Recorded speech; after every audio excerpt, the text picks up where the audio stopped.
Hello everybody and welcome back to the Fortress of Solitude, and today we're going to be checking out Uncanny Avengers issue 1 by Gerry Duggan and Javier Garron. Duggan continues his masterful moves with the Fall of X, bringing back the Avengers Unity Squad to combat a new threat, and that threat is Orchis and Captain Krakoa, who makes a big return as a false flag running villain, using Scott Summers' old identity to make the mutants look evil. Duggan continues paying off multiple plots like this one from his X-Men run and early on in his X-Men run, and like that series, he showcases more of the world now run by Orchis. Probably the most interesting thing to me about this issue was Ben Urich coming back as a big character, having been a big factor in his X-Men book. He's a fantastic POV character for us, the reader, as he too is investigating what the deal is with Orchis and what they are up to and what this new Captain Krakoa is. Duggan also introduces us to the new Avengers Unity team with Captain America, Deadpool, Quicksilver, Rogue, Penance, and Psylocke all taking part in the team. It's a very cool and diverse group of heroes.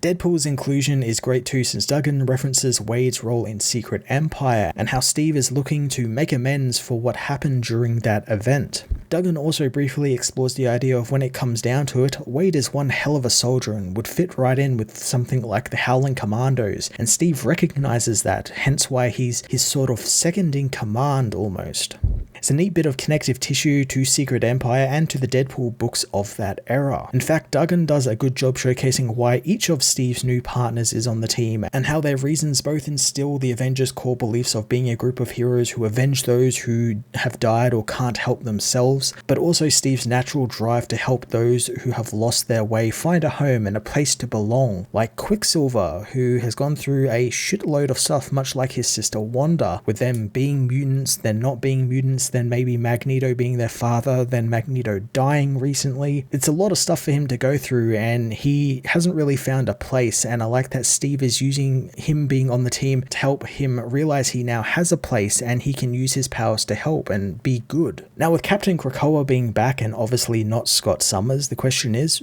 who is he? Well, I think it's pretty obvious. It's probably going to be revealed that it's a clone of Steve Rogers that Dr. Stasis somehow got when Steve was actually brought back to life via the Krakoan eggs and the Five during Judgment Day, along with the character being extremely patriotic about Krakoa and the hint that they already have some type of super soldier-like strength. I think it's pretty obvious that it will be a version of Steve, maybe a clone or a doppelganger, but also that might be too obvious, and maybe Duggan will deliver a cool third act swerve when who it is revealed. Either way, I'm excited to learn who this villain really is, and as well get to spend some more time with his team, especially since it looks like Blob and Wildside have been duped into joining this team and are making it look like they are actual mutants doing these attacks when really they think they are defeating Orchis. It's really quite interesting, and I'd love a book dealing with the New Mutant Liberation Front, since it's a really neat idea to have duped all these mutants into joining them when they think they're going to be fighting Orchis, but really they're just pulling jobs for Orchis to make the mutants look bad. Now Duggan isn't the only writer on this issue, as Jonathan Hickman makes a brief appearance to write one page of a lead up to his Gods event coming later this year, hinting at someone smuggling in cosmic cubes from other Earths to one specific Earth. It's not really made clear whether that's Earth 616 or a different Earth though. Everything he's telling us about the book has me really excited for it, although I wish the teasers were a little bit longer just so we can get that little bit more information, since really we don't know what the hell is going on with this event just yet. Javier Garron, who is no stranger to Avengers after recently doing a majority of Jason Aaron's run on the team, returns this issue with a colourful action-packed artwork, keeping the pretty plot-heavy script moving at a very cool, brisk pace.